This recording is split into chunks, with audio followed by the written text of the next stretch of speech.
Welcome to the session on imagining multiple models of ministry with youth. This is a new series hosted by the Calvin Institute of Christian Worship.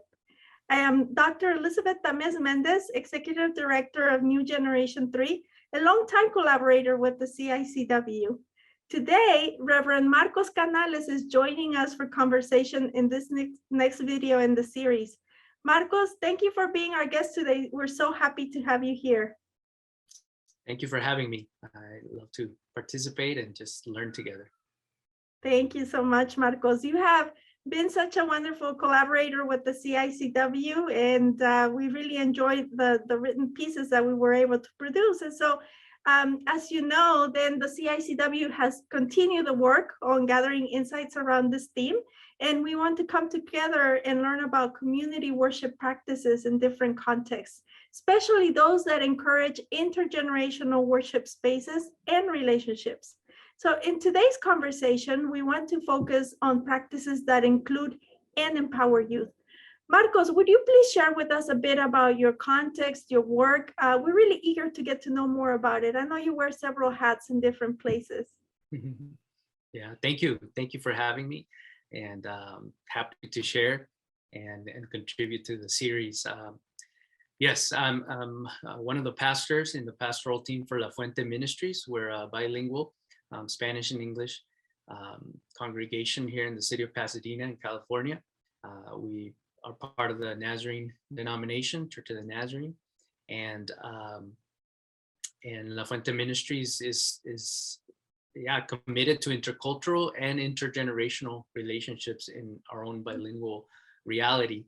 And so we foster that in many different ways, and our context allows us from our bilingual reality to be able to not just connect with the Latina community, but also beyond it, because part of our calling and my calling is that bilingual ministry is one of the ways in which the Latina church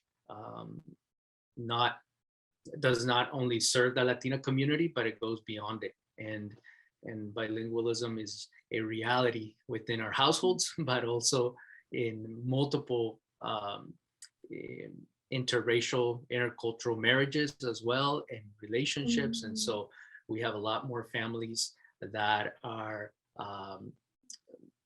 Latino or Latina with non-Latinos, non-Latinas. And so in the midst of those kind of realities, bilingualism allows for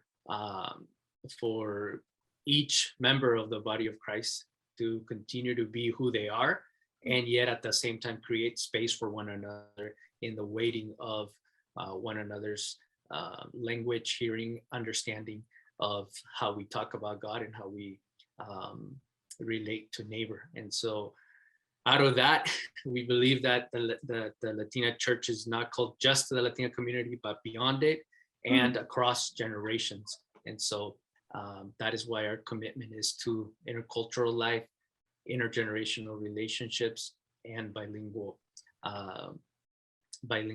ways of communicating and relating to God as well, to one another. So that's kind of our context. We have about 15 different ethnicities, cultures, nationalities represented in our congregation. I always kind of describe our congregation as 1/3 Spanish speaking, 1/3 English speaking, and 1/3 bilingual. So we have a little bit of everything, and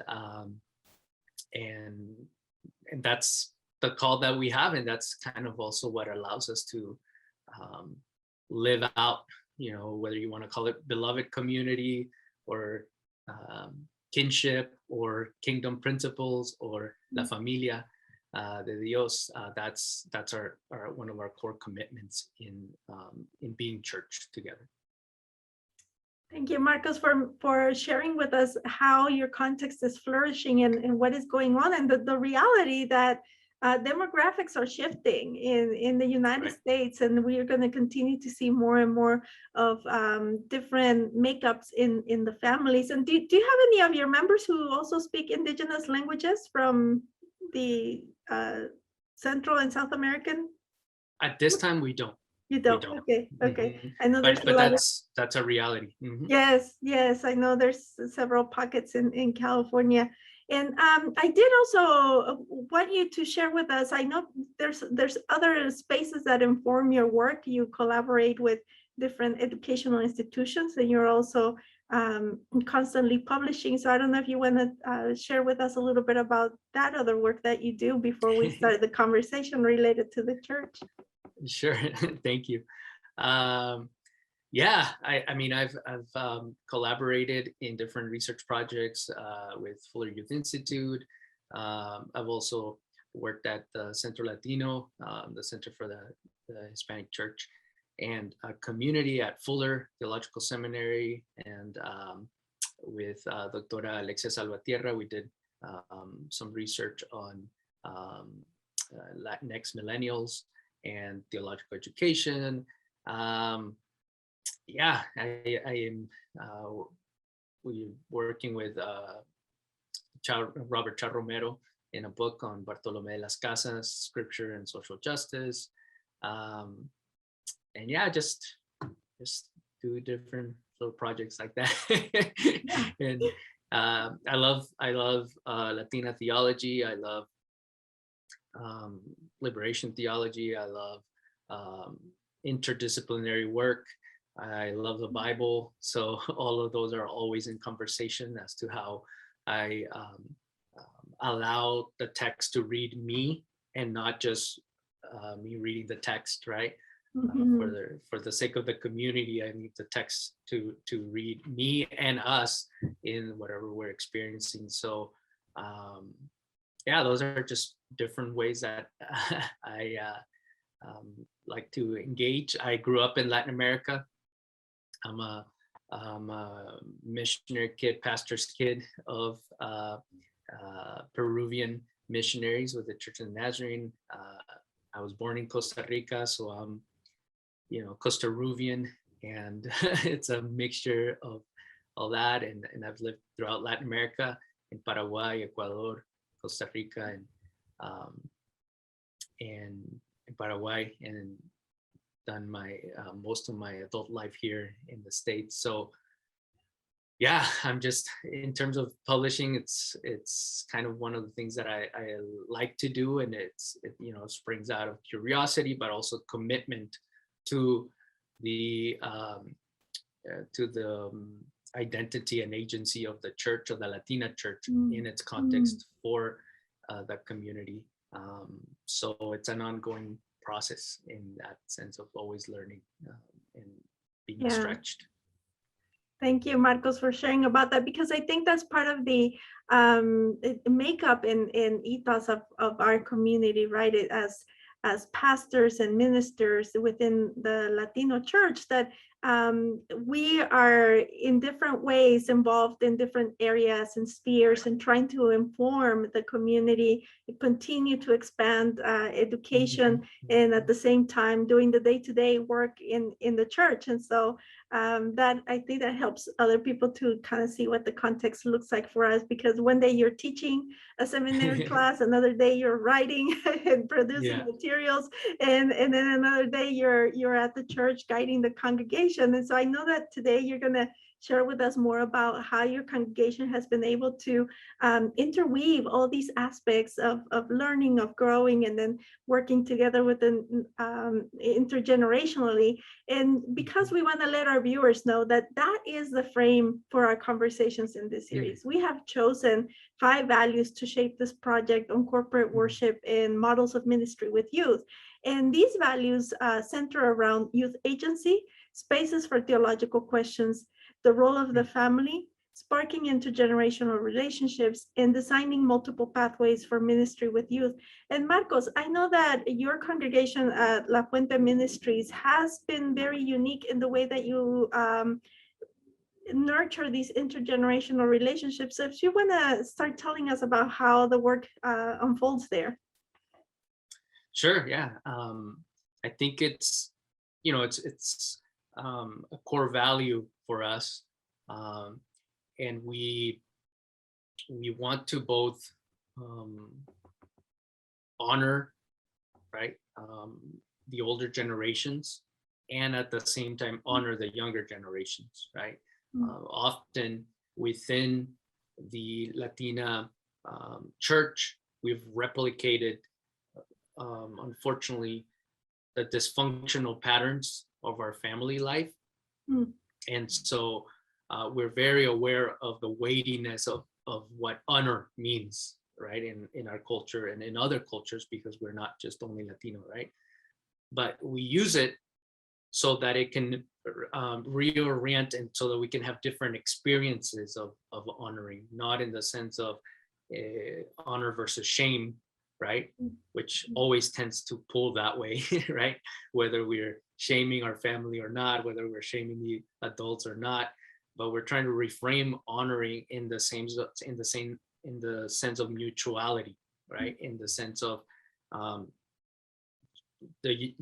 as younger generations, it's not we're starting from scratch and we throw away everything else that didn't work in the past.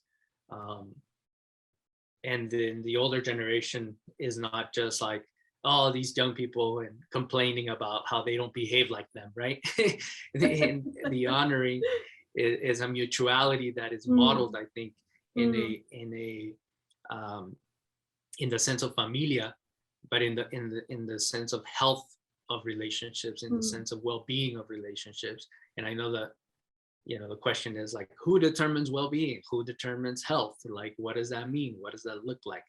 Well, for us, from our context, health means naming machismo and patriarchy as a silent but powerful, sinful virus, I guess, that generationally has been passed on, and the church has not been necessarily the place to reorient that or break that pattern and that chain, and we keep making more, or we keep bringing more hurt and pain across generations because of that. So, having said that, one of the ways that we really try to live that out in a sense of familia, it's more in an egalitarian way versus a patriarchal way, right? And so the leadership of women at La Fuente is extremely important. It's a rewiring of our brains, and as a Latino male, I am aware of the power that my role has within the community and across generations and across cultures, and in a very Philippians 2 mindset, right? I know that I always have to let it be named, but also lay it down, right? So that it can begin to foster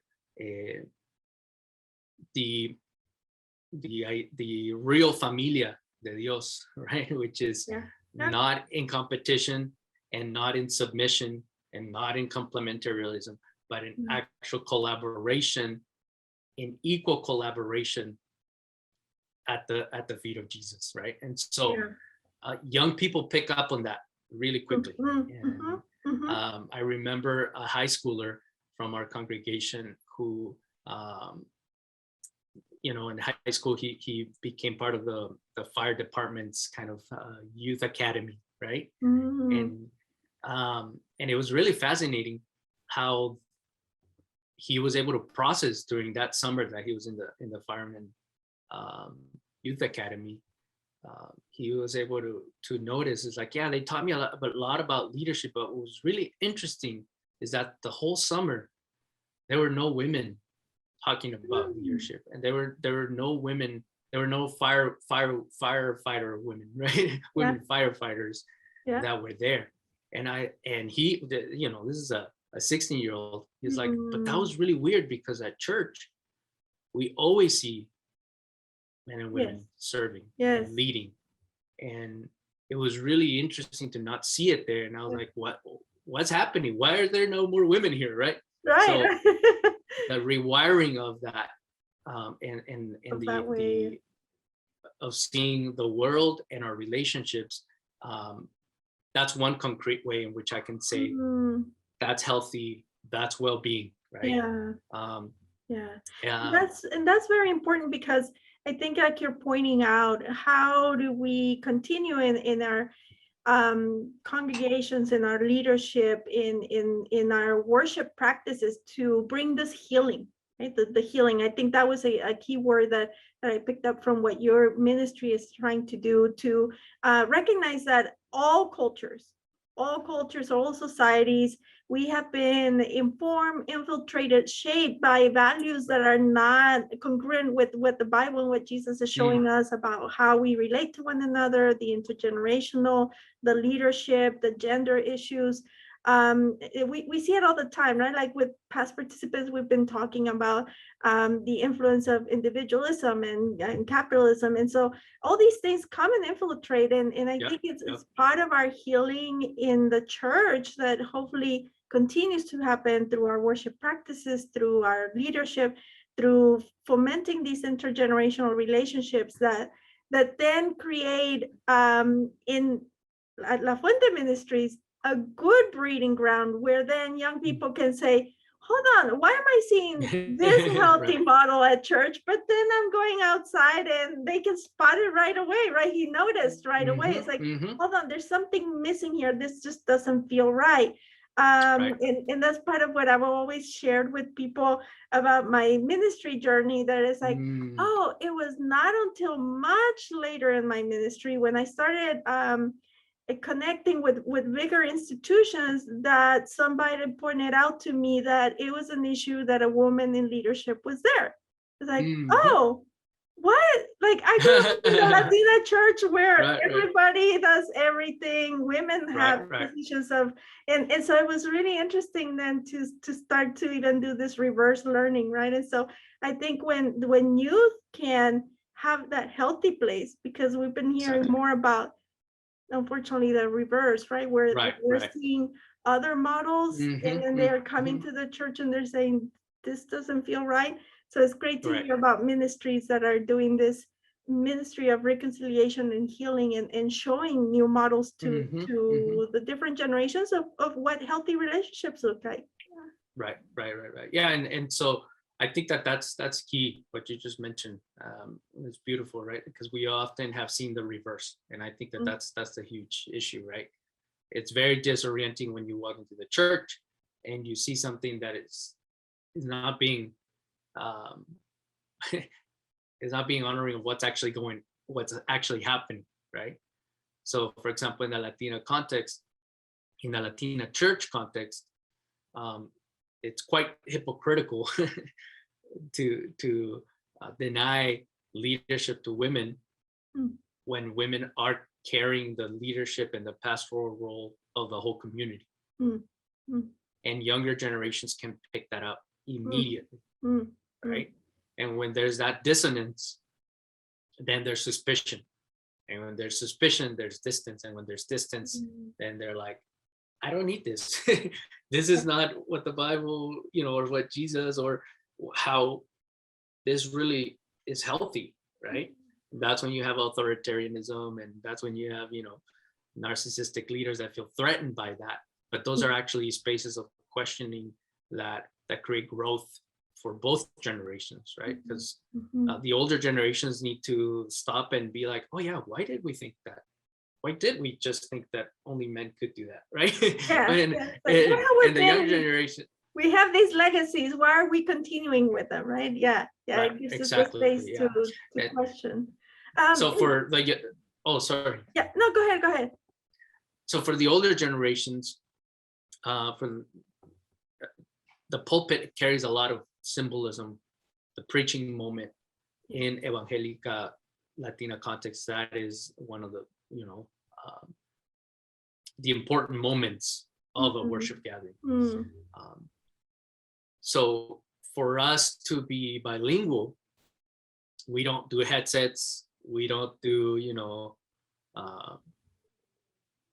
those kind of exclusionary patterns of otherizing, right? Like, oh, you need translation, I'll put this on, or go sit in this section, or it's messy, and it's part of auditory sensory experience, right? Mhm. So Mhm. for us, the pulpit needs to show that balance as well. And so when I'm preaching, then a female pastor translates. But when a female pastor preaches, I'm sorry, I translate, Mm. right? So that there's that back and forth Mm. of I need to hear the word from my sister, and then it changes and it moves back and forth, right? Mm. And at times we've said it's better that two pastoras preach, and I'll get out of the way, right? Mm. Because again, that continues to shock people, and also reimagines, like, oh no, this is okay. This is because it's the fear of not knowing what does it look like, right? But Mhm. easing older generations into it, it's like, this is a way forward. This is more Mm. congruent to who we really need to be, right? So that's kind of one way that I allows get it.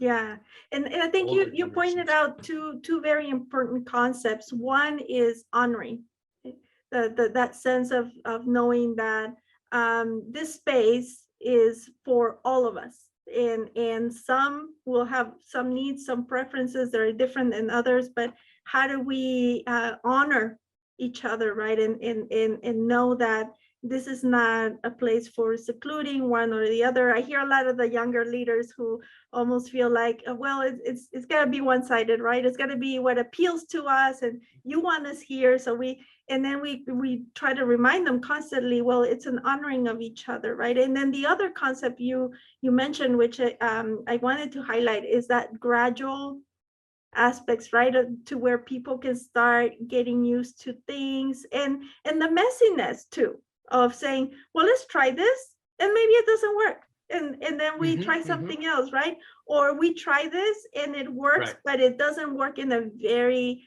precise manner. It does require a lot of going back and forth. And so I think your congregation has been really working on these aspects of integrating and bringing a wider diversity. But can you share with us about how some of the things that young people and the different generations maybe have done working together? How have you gone through this process of bringing the generations together to work?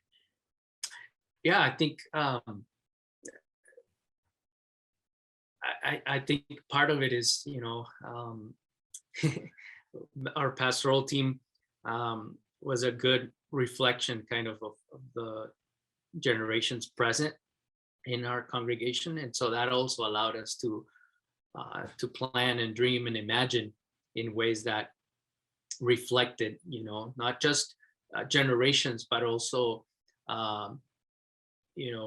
married, single, divorced, and all that kind of stuff. We take all that into consideration when we're thinking of, when we mean intercultural, intergenerational. There's a whole breadth, right, of that. So I think that because we started that way from the get-go, it infiltrated already all of our imagining of anything that we did, right? So when people plan different ministry gatherings, immediately there's always a question: who's going to translate, or how are we going to do with those that don't speak Spanish? What are we going to do with those that don't speak English, right? So there's always that from the get-go. How are different generations, right? Because sometimes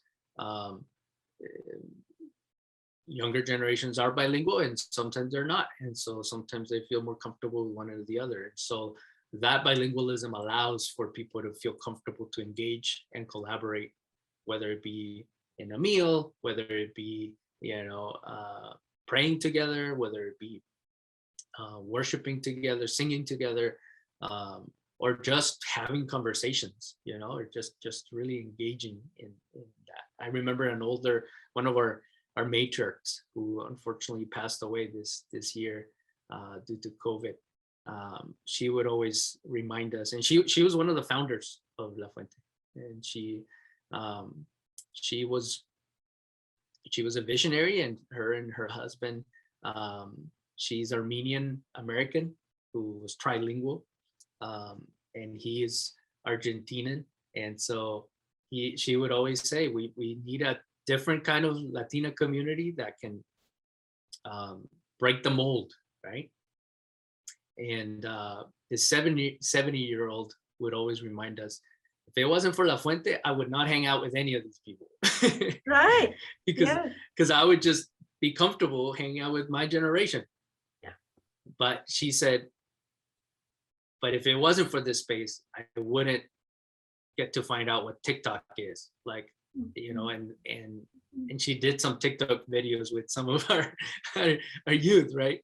Or I wouldn't understand this whole immigration thing, right? Like she struggled with that, even though she had a history of immigration, but there was that whole opening to learning from one another, their stories, right? And we also allowed the younger generation to find out, for example, since she was Armenian American, to learn about the Armenian genocide, and for her to tell us about the Armenian genocide, and for us to be, you know, always in a posture of learning about that.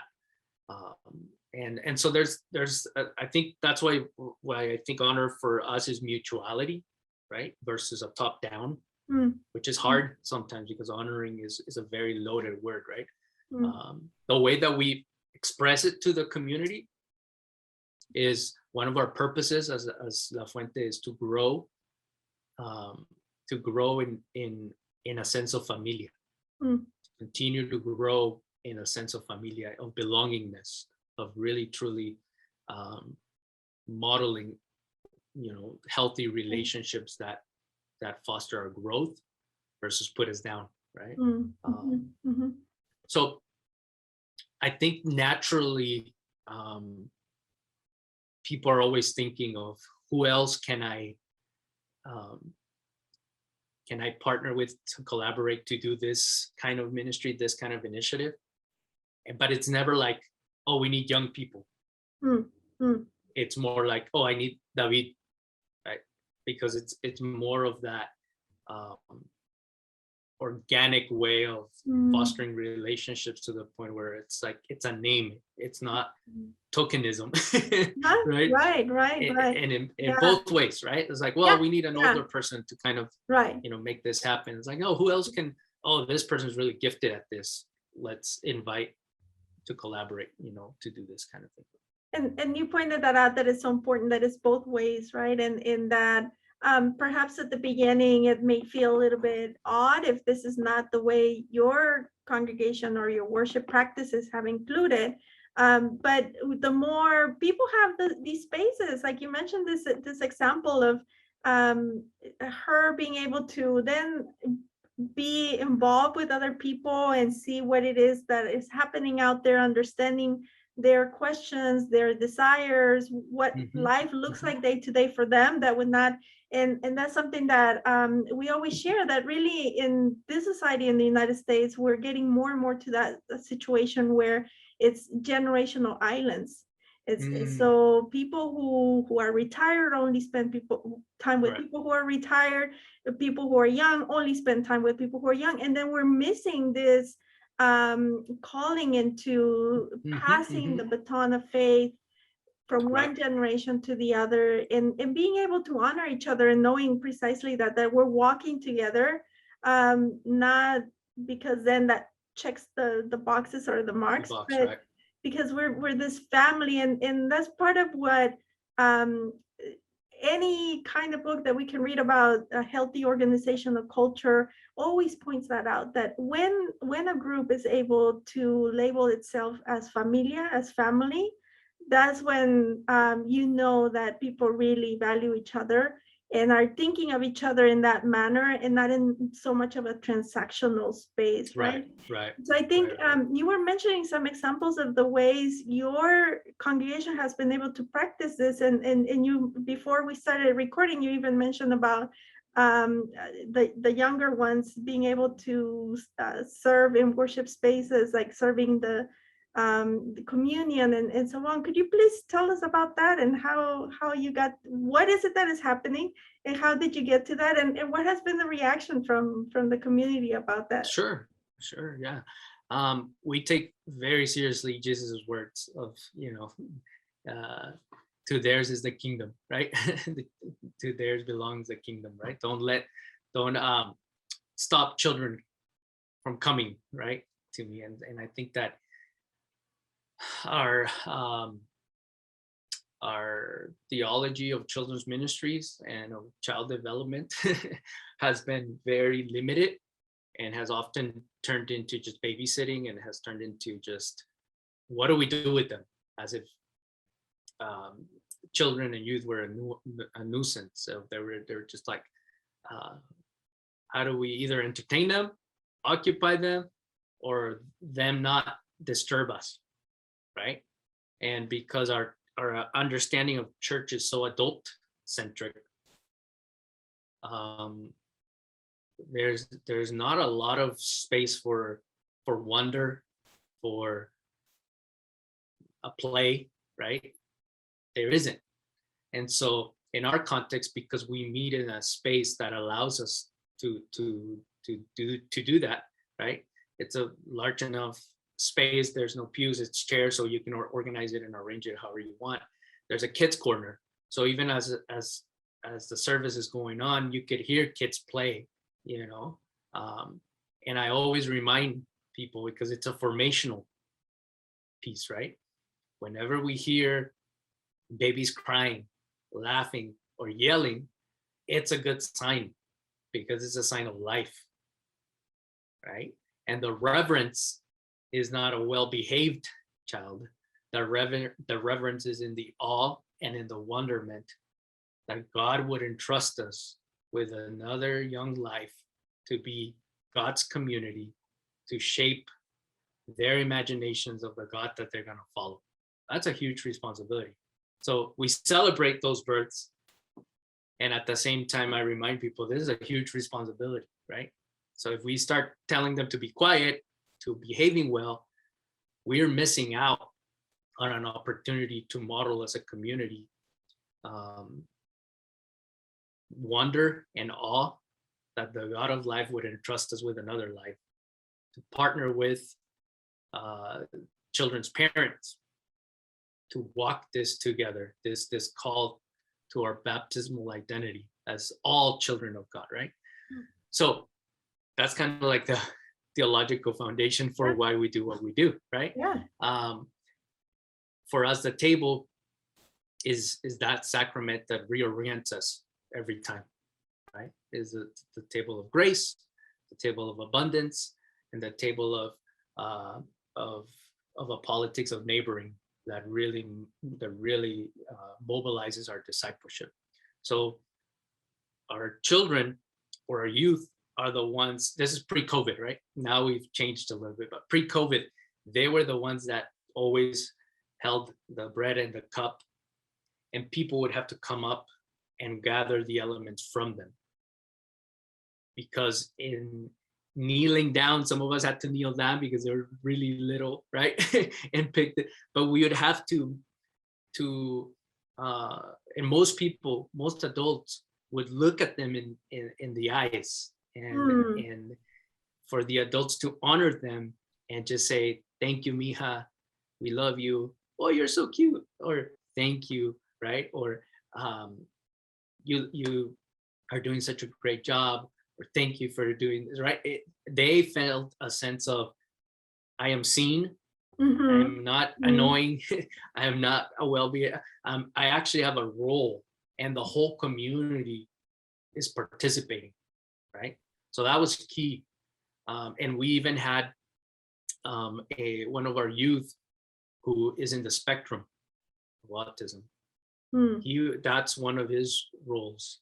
And so for us, and even all of us as pastors, we would, after everybody would have gone up, Pastora Rosa, Pastor Andrea, and many of the others that have been part of our pastoral team, Pastora Jen, and we would all also take the elements from them before we would, lead the congregation, because it was also a sign and a practice of theirs is the kingdom of heaven. So we need to look at them in the eyes and appreciate what God is working and doing, and what God needs to remind us and reflect back to us, our need for wonder, for awe, for play, that we often lose because we're just working all the time, right? So that was an ongoing and to be able to see one of our youth from with autism, and to see him in his eyes, it is the most sacred moment that you can ever experience, who often in most conversations he's looking sideways, but during communion he would look at you in the eyes. There is no it's a sacred vulnerability that reminds you of God's grace, right? It just gave him a different space to connect with this sense of faith, of being able to be with the body of Christ. And totally, yeah. So now, COVID changed everything. So we still have them come up to the table that we have in the front and bring the elements, right, for that continued symbolism, and that they wait there until we do the words of institution and we partake. But everybody has the cup now and all that kind of stuff because of COVID. But the other thing is that you have found ways to continue the practices that are central to you, and honoring one another and then honoring the young ones, but also then, okay, well, we need to make some adjustments. How do we continue with that practice, with that spirit, with those values in a modified way, right? But I think that's the beauty of it, because then it has prompted you to say, we will continue with this. How so? Right? How do we go on the little tangent? Yeah, and so it's been also awesome to when we were doing online, right, during the pandemic, the whole family would lead us, right? They would record, and so the kids and parents, they would all lead us through that part of the service, right, the sacrament. And it's also brought tons of good conversations with parents, right, of like, how do we explain this? Like, oh, tell me how you're explaining it. Yeah, tell us more about that. How have you been able to resource families and their role of it's just formation? Yeah, it's conversation and it's modeling, right? Drea, my wife, she's a psychologist, and so she is really helpful in helping integrate theology and child development at that point, right? And so we first practice with Elias, our son. This is what this means. This is what we're remembering, but this is also the implications that it has for us, not just personally, but collectively and globally. And so we're trying it out to see what Elias captures, and we get his feedback, and then we're able to share with other parents as well. And then they give us feedback of like, oh, actually we've done it this way, and it's helped us to do it this way. And so we are constantly having conversation. Totally, yeah. And one of our 4-year-olds, it was awesome. We heard this story. She wasn't feeling well, so she had a cold, so they all stayed home. They were watching it online, but she actually sat all of her teddy bears around her table, her little plastic table, and she was giving them communion as well as we were partaking. So there's that constant sense of their having agency at a very young age in being able to do to experience the table. And you pointed out something that is very key too, I think, in all these wrestlings of what things look like is the that sense of reverence within the worship that gets redefined into an expansive definition, right? That perhaps in the past we've been passed down a definition that connotates silence, lack of Mm. movement, lack of connection, because that's what expresses reverence. And then your community has been able to come and redefine that and say, well, reverence is when we're actually being one with the different generations, and we're letting the little ones be who they are. And Right. it doesn't mean that then they have to go elsewhere because they're too noisy or they're Mhm. moving. That reverence of saying, wow, they're in this space and they're seeing Mhm. everything that is happening, the worship, the way that we are Exactly. interacting with one another. So I think that's Mhm. something also that can be helpful for all of us in our ministries to continue to ask ourselves, what are some of those definitions that we have inherited that were useful and we're thankful for at some point, and now how can we expand those definitions, right, so that it's more life-giving and liberating, Mhm. and not limiting on who can come and be connected in these worship spaces. Exactly. Yeah, because what you mentioned is key, right? And they're what we when we think that they're playing, they're actually paying a lot of attention. Mm-hmm. When we Mm-hmm. think that they're Yeah. just coloring, Yeah. they're taking it all in, right? And for some of the children specifically, this is the only church that they know, Mm-hmm. right? So that's a huge responsibility Mm-hmm. of what we say, how we say. Yeah. But it's been really fascinating as they grow up and then they happen to visit other churches. They're like, this is really strange. Everything is done in one language. Mm-hmm. I don't, and I've heard of parents tell me because they have moved, so, Yeah. they're like, my daughter says this is not church. I miss my church. And so what does that mean? It's like, well, when we sing in Spanish and then in English, here we're just singing all in English. Like that's not how that's not my church, right? So Right. I think that there's a sense of often we are so focused on what the adults need that we missed Mm-hmm. uh, the inner child that we all have that needs to be ministered as well, right? um, and Yeah. so Yeah. when a kid just runs in front of us while we're preaching, like we acknowledge that, because we also don't want to be like, oh no, Rigid. we didn't see that, right? Right. Right. It's like, hey, Diego, you've grown so much. That's amazing. We love you. You're running around here. It's just normal because it really creates that sense of familia, right? Mm-hmm. That sense of familia is really um, we I've been influenced by Latina Evangelicas, the book Latina Evangelicas, right? Where when you talk about the Trinity and the wild child of the Trinity, the Spirit, right? Yeah. So that sense of familia, um, I think it's Loida Martelotero Yes. calls Uh-huh. it Yeah.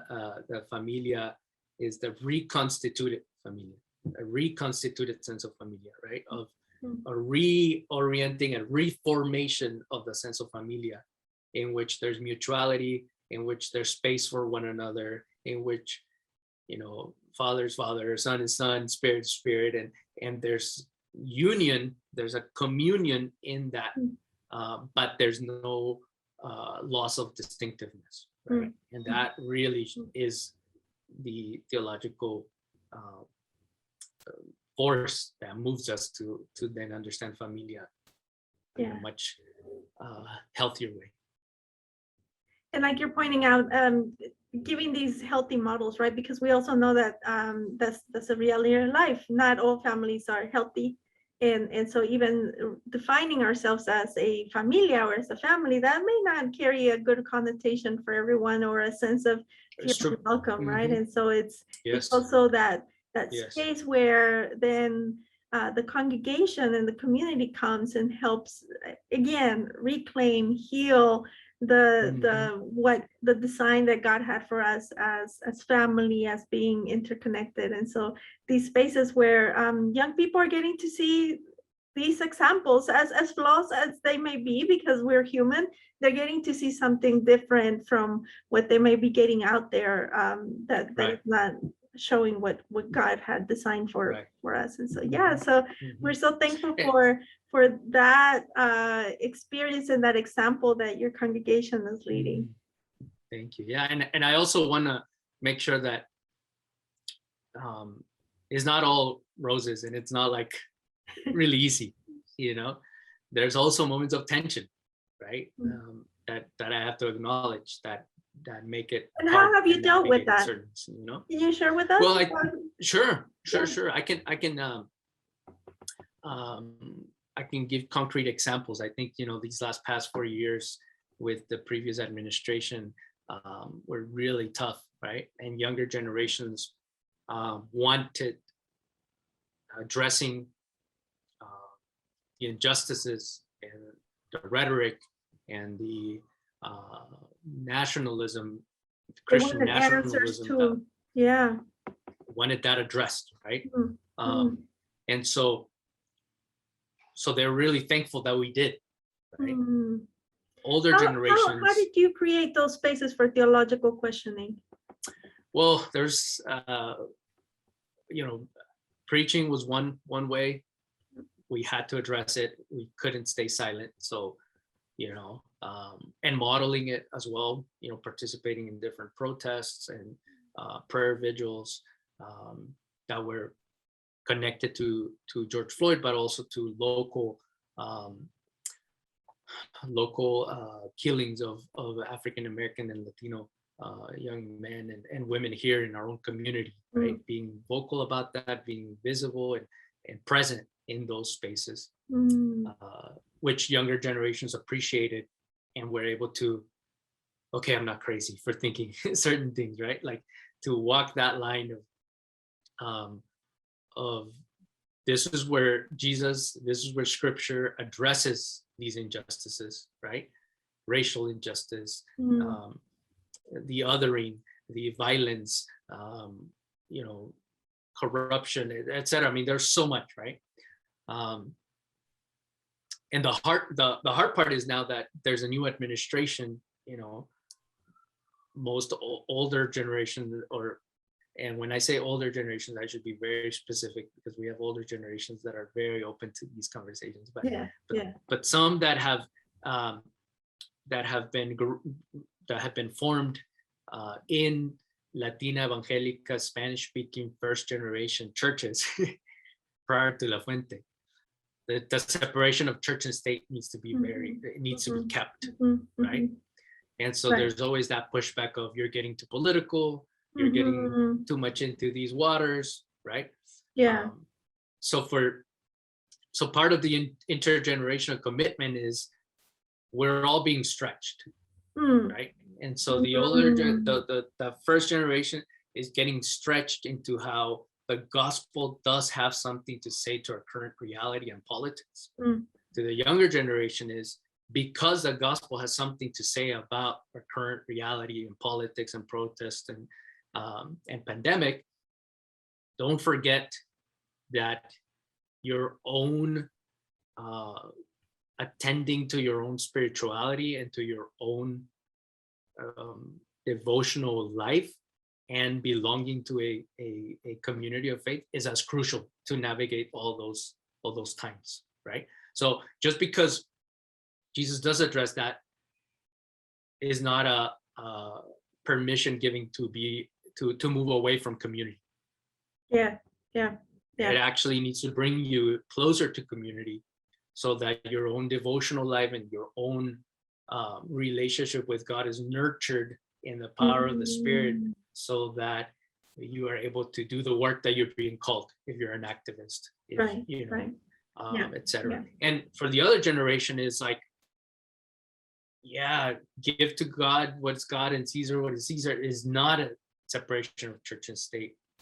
There's a whole nother thing going on here, So during And also the shift in understanding how society and the church works in the United States as opposed to maybe in Latin America, right? And to understand that, first of all, the biblical theological teachings of why we do get involved in the day-to-day issues, and then also how that connects with the church without overlapping in a sense, but also not opening the spaces to where then we are silent because we're trying to create the separation, right? Yeah. Right.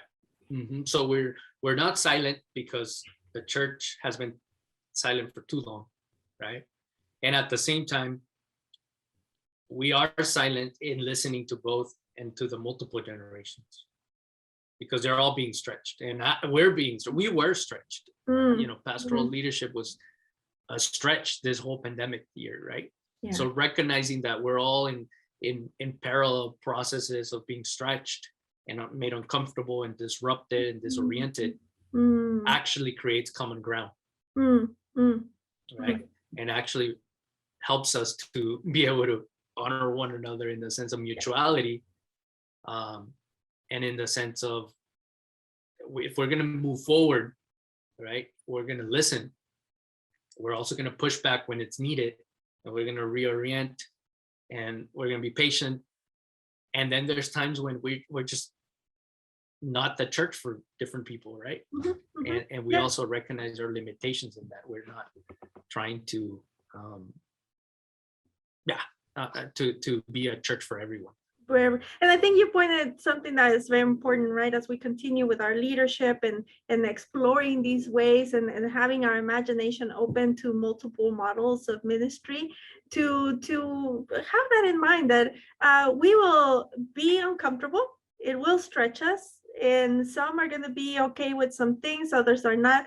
That is part of that process of growth and of being alive and knowing that it's like and it's okay that we're going to be uncomfortable at times, and it's okay that some things are going to work out for some and it's going to help them feel welcome, and then how do we compensate that with others, and just that I think that sense of giving ourselves freedom to explore, to imagine, to redefine, to be all right with being uncomfortable. I think we have this imagination that the church needs to be steady and comfortable, and there's no space for okay, we tried this and it didn't work, but to know that we're in a safe space, that because we are walking together as a family, because we have shared values that we have established, and we trust.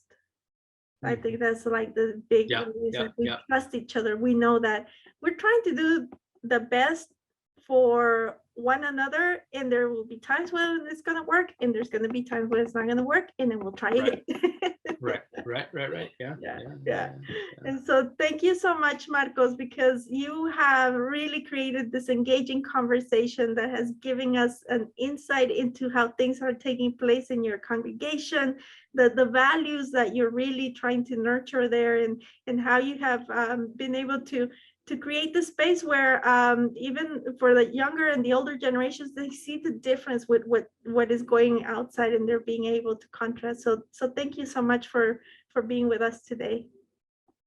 Thank you for having me, and appreciate the time to engage in this conversation and everything that I've learned from you as well. And thank you for your leadership and all the stuff that you have taught me, and appreciate you leading this conversation that I hope engages others and replicates the conversation in other contexts. So thank you. Yes, amen. No, thank you, Marcos. I love our dynamics because we're constantly learning, and so that's what we want to invite our viewers to do, to continue joining us in these series of imagining multiple models of ministry with youth, so that we can learn from each other and we can hear what has been happening out there. And so we pray that these conversations will inspire and encourage your efforts in reaching the next generation. And please join us in the next video in the series. But also, because we want to learn from one another, please leave a comment about this session. We really want to hear from you. Thank you, Marcos, and I look forward to our next collaboration. Thank you, Elizabeth. Blessings.